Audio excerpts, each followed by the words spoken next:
Entry points for an attack. So now you kind of understand the different types of attack. There are different entry points that an attacker will try to utilize. And as a ethical hacker, you're going to need to learn the different entry points that can be used to breach an organization's security by doing a simulated attack or a pen test.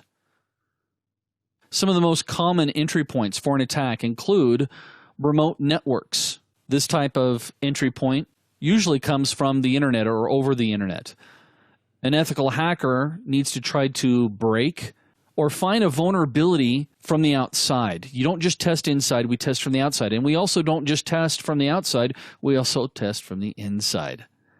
That would include testing things such as your firewall, your proxies, your routers, making sure that there's no updates or patches that need to be applied. Now, what's interesting when it comes to remote networks or the internet, most companies spend all their security budget on protecting this particular point of entry, but what they fail to see is that there's actually other points of entries. Another one is a dial-up network. I had a student sitting in one of my classes that told me a nightmare story that they'd gone through and they'd patched everything up. People were coming in through the internet, their customers, their users, everything was fine, and they'd completely forgotten about a bank of modems that were online. And an attacker had war dialed, discovered their modems, and he had plenty of time because nobody was monitoring that particular network. And once he made his way in through the dial-up network, he was able to create a backdoor, and then he was able to get in through a higher speed connection through the internet. So make sure, and I also know of several government agencies that still use dial-up networks because guess what? They're a little more secure than going across the internet because that's a point-to-point connection. Another entry point would be obviously our local networks or our LANs. Now the LANs would also include our WLANs or our wireless networks. They both fall underneath this category. And you may be thinking, hey, I don't have to worry that much because only employees are here. Guys, trust me. I have been in environments where the company is so big, nobody really knows who anybody is. I mean, they do within their own floor. Very easy to socially engineer and walk around a building and find an open port. And maybe behind, I'm going to hide a little Raspberry Pi device that's going to go through and sniff the network. I'm going to hook it into the jack that nobody is using, maybe in an empty office, or maybe there's two different jacks behind a printer. I'm going to hook it up. And trust me, I've seen it. When you walk around, when you socially engineer, part of the process is walking around like you know what you're doing. Very easy to clip it in, walk out, come back a week later, and you have I've been looking all day to use this word, a plethora. So this is another point of entry that you need to be very, very concerned about. If you've got jacks that aren't being utilized, you need to disconnect them. I happen to know of a particular military installation that they not only disconnect them at the patch panel, they actually cut the wire from behind the jack, and they have like 10 feet of cable that's up above so they can repatch it, and it's because it's an extremely secure environment. Wireless is a whole separate beast. That's why we have a complete dedicated course just on that. We also have to worry about stolen equipment. That is definitely a point of attack. So if someone loses their laptop, their tablet, especially in a BYOD environment where people are providing their own devices and you're hooking them into your network and they go on vacation and they lose it. And who knows, maybe they've got it so it automatically logs in their VPN. Let alone, what if it's a laptop from somebody in IT? I guarantee there's going to be some information on there that you don't want an attacker to see. This type of entry is commonly overlooked by companies everywhere. And if I can get a hold of your laptop that's authorized in your domain, oh man, am I going to totally pwn you. And what's interesting too about stolen equipment is that many times, let's face it, users get embarrassed. I can't believe I left it at the airport, or I can't believe I left it at the hotel. And so a lot of times these devices are disappearing and they're not being reported very quickly or quick enough.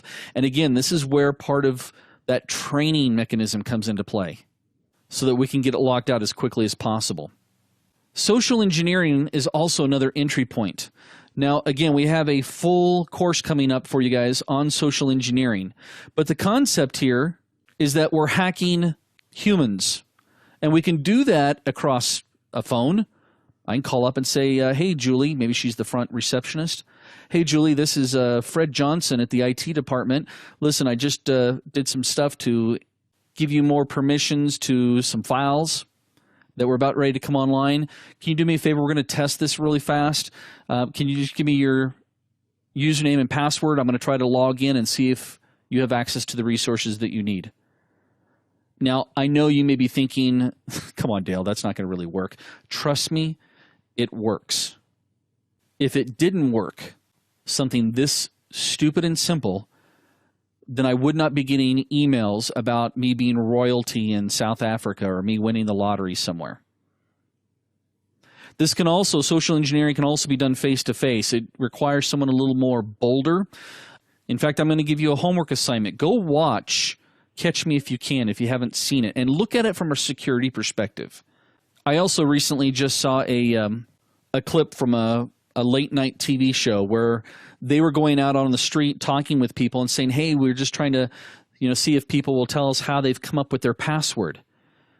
And people would come up and say, oh, yeah, my password's based off my graduation year, my pet's name.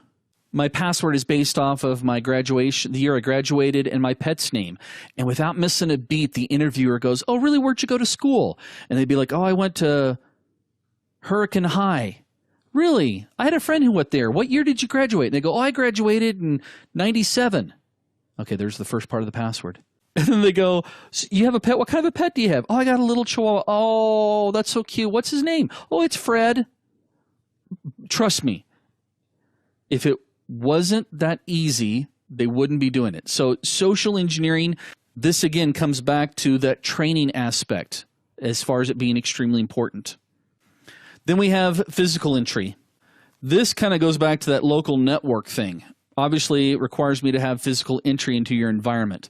So what are you guys doing to protect your company from somebody physically entering the organization without your knowledge? Well, I know a lot of people or a lot of companies go through and they may have security guards. They may have dead men doors. They might have pass keys. I love doing pen tests with pass keys because it's called tailgating. Or better yet, let me share a story with you. I was doing some work with a particular government agency, and I got to the facility early, and the person that was supposed to let me in wasn't there, and it's a pretty secure environment. They have a pass key that you swipe to open up the first set of doors. You go inside, and it's kind of like a little lobby area, and there's security guards behind these glass windows, and then there's a second set of doors. Well, I'll let you know that it was in Chicago, and I flew out to Chicago in the middle of winter, and I forgot my coat. Yeah, I know. I probably need to have a app to remind me to take a coat in the middle of winter to Chicago, huh? Anyway, I was freezing, and sure enough, somebody came up, they swiped their card, and me being a gentleman, it was a lady, I said, let me grab the door for you, and I opened up the door, and she went in, and I tailgated in right behind her. Now, that's as far as I got, because as soon as I got in the lobby, the security guards looked through their glass window, and they noticed that she went on in, and I just hung out in the lobby, and they were like, can we help you? I was like, oh, and I played stupid. They're like, how'd you get in? I said, oh, I just walked in. And I told him I was waiting I gave him my contact information, and they called him, and he eventually got down there and let me in. But that is a concept that we can use as an entry point. If I can get physical access, oh man, that's when I get to have a lot of fun. I've got a keylogger that looks like a USB extension cord, and it'll actually email me. I might even get in on your environment and deploy my own wireless access point. And if I can accomplish that, trust me, I'm going to be having some fun remotely getting into your system.